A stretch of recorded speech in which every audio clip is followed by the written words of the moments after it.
Hi everyone, this is Julianne Victoria of Through the Peacock's Eyes.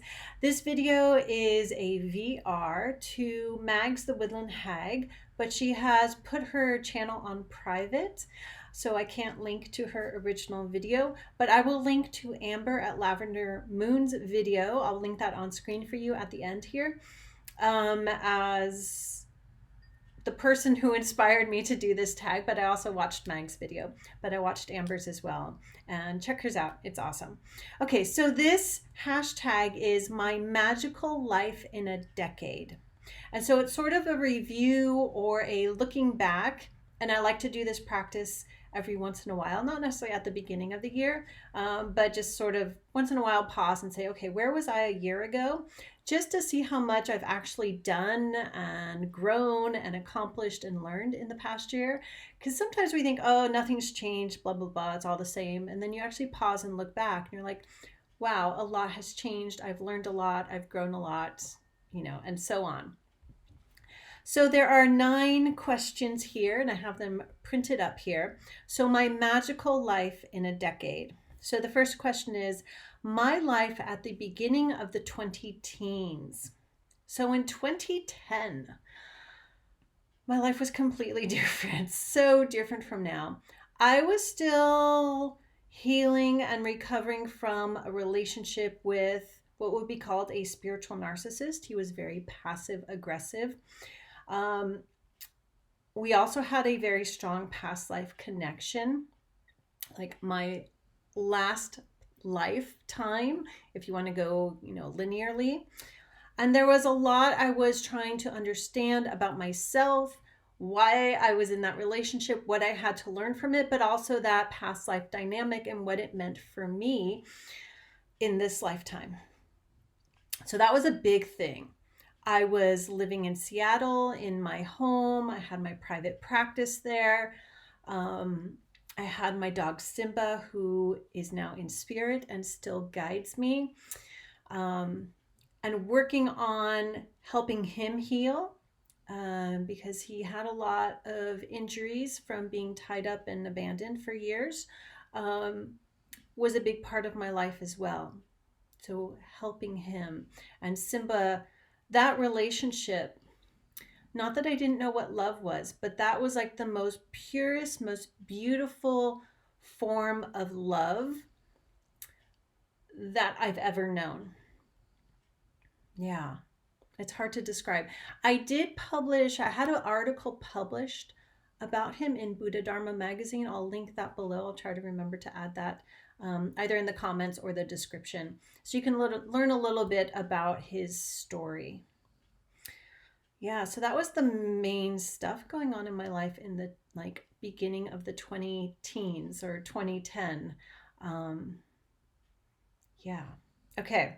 The second question is fulfilled and unfulfilled magical or otherwise hopes and goals of the 20 teens.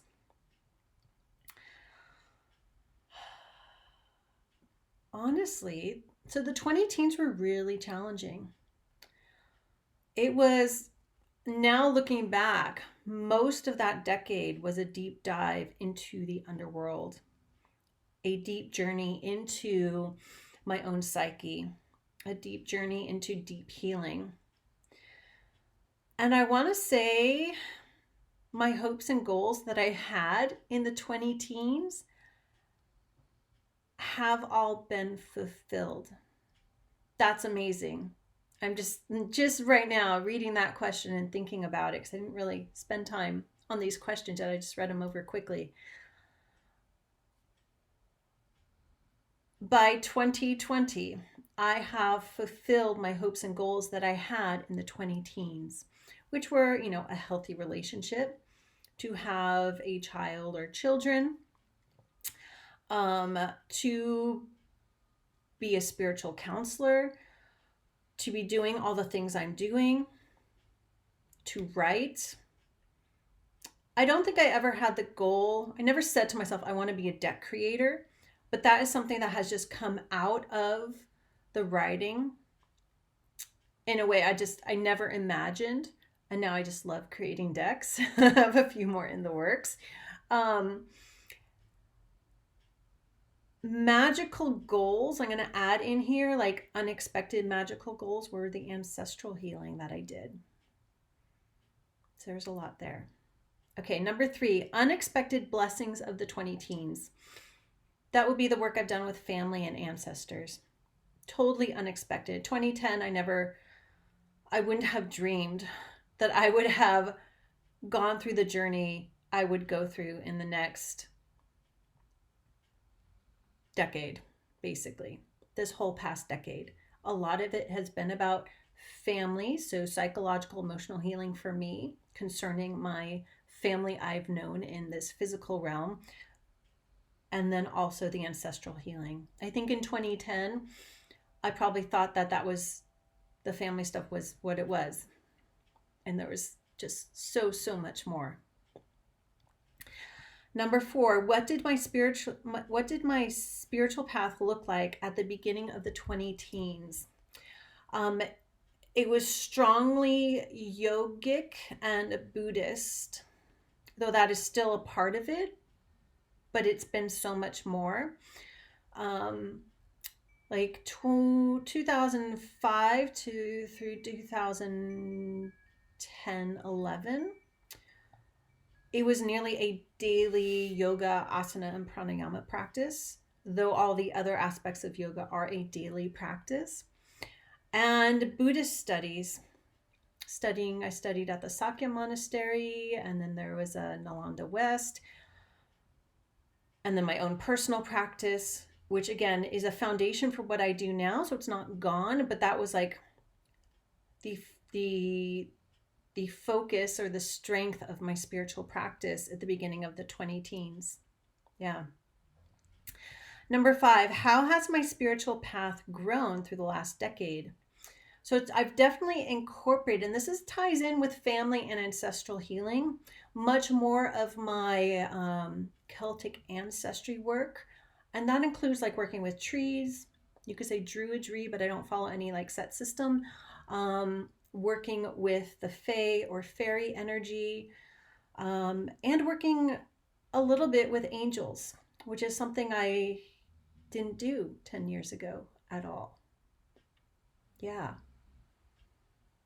And also working more, a lot of it's been personal, but occasionally I do it with clients, especially with my distance Reiki and shamanic healing sessions, working more with spirits that have passed on,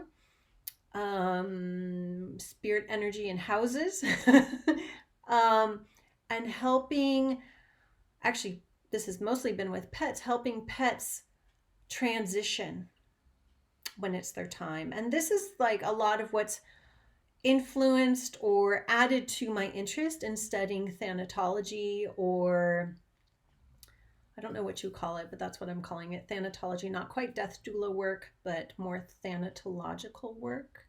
So study of death and grief and working with spirits that have passed on. I guess you could say I have an interest in working with hauntings, but it's not like I want to be a paranormal investigator, right? It's really working with the individual spirits. So that's how it's grown. Okay. Most memorable spiritual experience or magical working of the 20 teens. So I've told this story before. This is what pops in. I don't know, I think it's Spirit Guides. I've talked about it in a couple other videos. I can't remember the titles, but I'm going to briefly tell this story here. So my most memorable spiritual experience was this one time, I believe it was in 2013.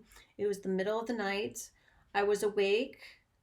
I'm pretty sure I'd gotten up and gone to the bathroom and come back to bed. Wow, I can't believe it's like 6-7 years now since this has happened.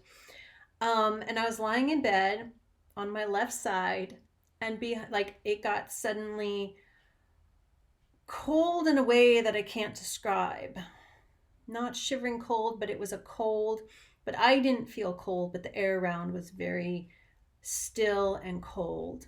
And then I felt the back of my body stretching.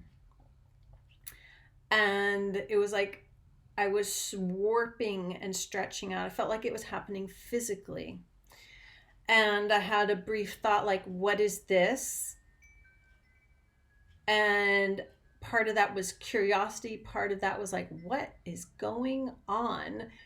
And then immediately I saw in big black blocky letters the word love in my mind's eye, and it stopped. And I think part of that was my grandmother protecting me and helping me, saying, think of love, send love.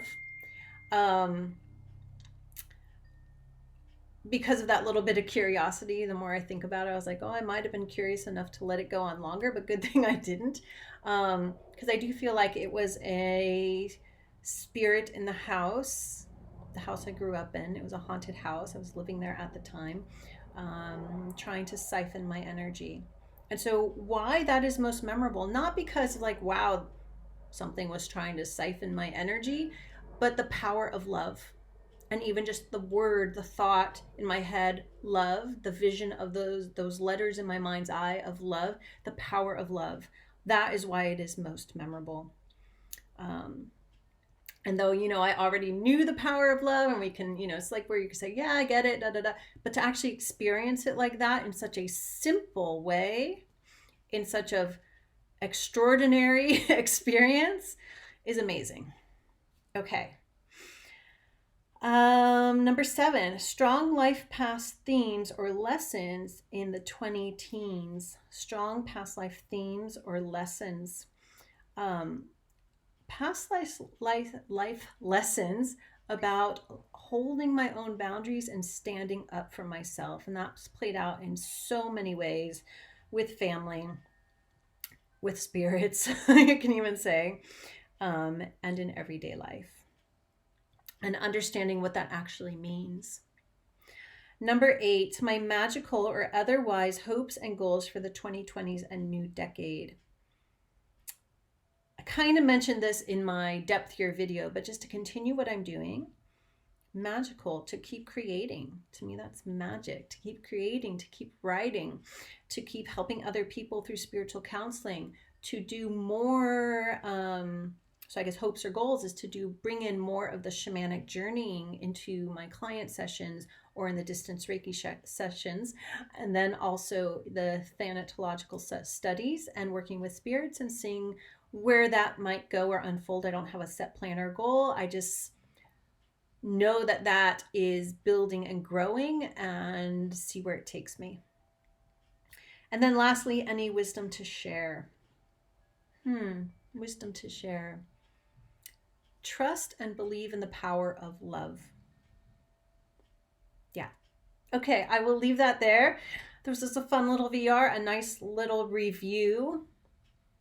Yeah, I like doing these on camera because I hear more as I answer the questions. All right, hop on this tag if you're interested, if you want to review your last magical life in a decade. Thank you for watching. Thank you for liking. Share this with someone whom you think it might help. And I will see you back here soon.